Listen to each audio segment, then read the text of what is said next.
مساء الخير، ازيكم يا حبايبي؟ عاملين ايه؟ كل سنه وحضراتكم طيبين. ان شاء الله هنعمل مخللات رمضان.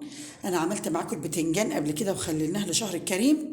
معايا النهارده اللفت، بس اللفت انا هقسمه نوعين. نوع هخليه كامل، انا مش هقطعه، يا دوب هنضفه بس واغسله غسيل كويس وهسيبه بحاله. ليه بحاله؟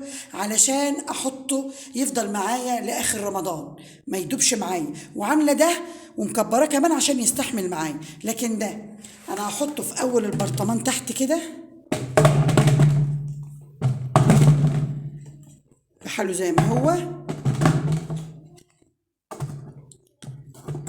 عشان يكمل معايا الشهر الفضيل ان شاء الله.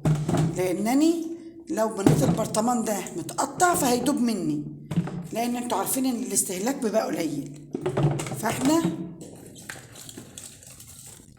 هنسيب الكامل تحت براحته عشان يشرب الحوض براحته، وهنخلي المتقطع اللي احنا هناكل منه بالسرعة ده فوق. نفس الحدق ونفس المكونات، لكن الفرق ان ده هيستوي بسرعة وياخد الحدق معايا بسرعة لانه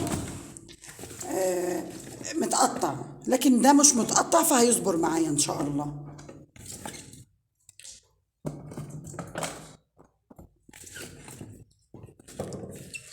معايا بقت علشان اخليه لونه احمر، هيبقى معايا بنجر بالطريقة دي. هقسمها واحطها في النص ونكمل مع بعض.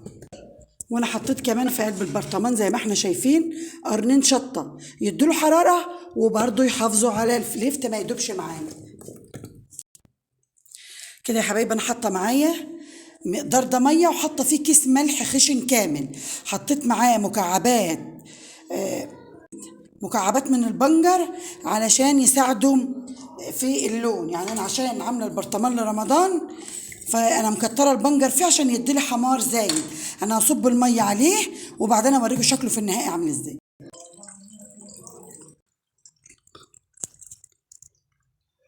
حبايبي شايفين ما شاء الله تبارك الرحمن. ان شاء الله على الصبح باذن الله هيكون الدلول. انا هقفل البرطمان وكده يبقى عملنا مخلل اللفت. هنخش على كوكتيل الباقي بتاع المخللات. كده يا حبايبي انا معايا بقى خضار قطعت كوكتيل. معايا بصل ابيض وبصل احمر ومعايا جزر ومعايا بقيه اللفت. ان شاء الله هعبيه في برطمان تاني كده قدامكم ونرجع نعمل البصل لوحده والخيار. لسه معايا برطمان خيار. نقول بسم الله ونعبي مع بعض. الحاجه الصلبه تحت عشان تاخد.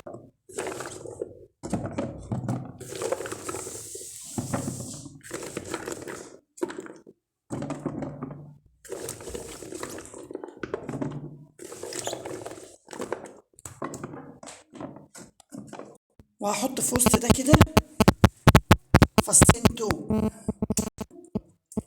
ويدوله طعم كمان. فصين توم ونكمل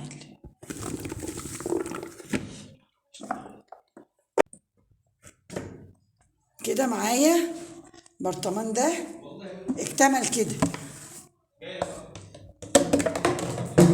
يلا هنعمل مع بعض الخيار. هنرصه كده علشان البرطمان ياخد اكبر كمية، عشان مكترة المخلل. انا مش عايزة حاجة تبوظ معايا ان شاء الله. يبقى المخلل بالوضع ده كده. الخيار معايا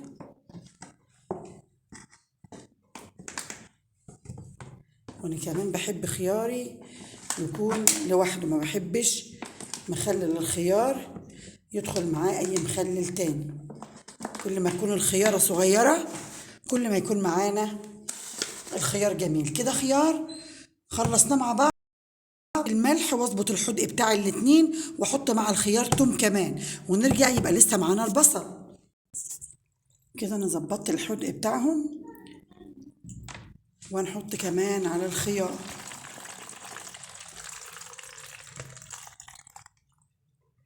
هرجع اكمل. ايوه كده احنا معانا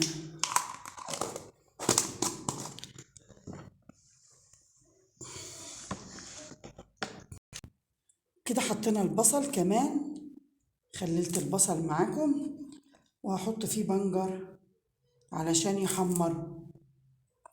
احنا موسم البنجر ما احناش عايزين نشيله من اكلنا عشان الانيميا.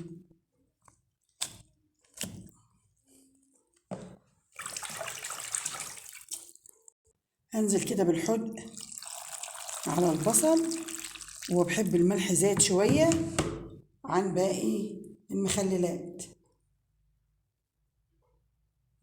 ده خلاص كده الحدق بتاعها مظبوط.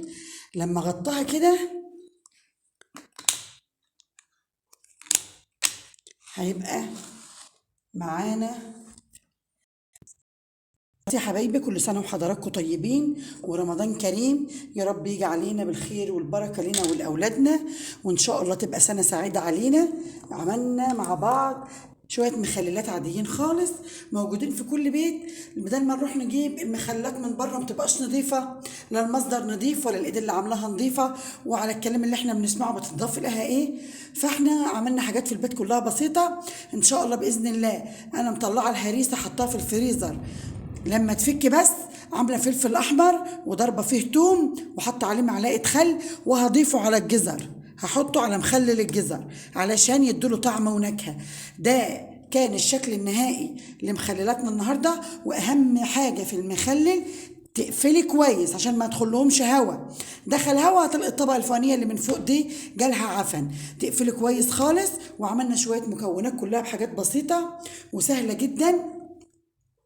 ولو ان شاء الله باذن الله لو عملت اي مخللات جديده ولا حاجه هصورها لكم باذن الله، ونستعد للشهر الكريم. لسه باقي على الشهر الكريم 7 ايام. كل سنه وحضراتكم طيبين. ان شاء الله باذن الله هنصور يوميا كل يوم. اللي نفسه في اي حاجه في اكلات رمضان، نفسه في حاجه معينه اعملها له، نفسه في اكله معينه اعملها له، يكتب له في الكومنتات وانا برد على كل اللي بيكتب لي حاجه. وبشكر طبعا جدا جدا الناس اللي بتكتب لي كومنتات حلوه، انا بشكرهم قوي قوي قوي. كل سنه وهم طيبين ورمضان كريم، واشوفكم في فيديو جديد.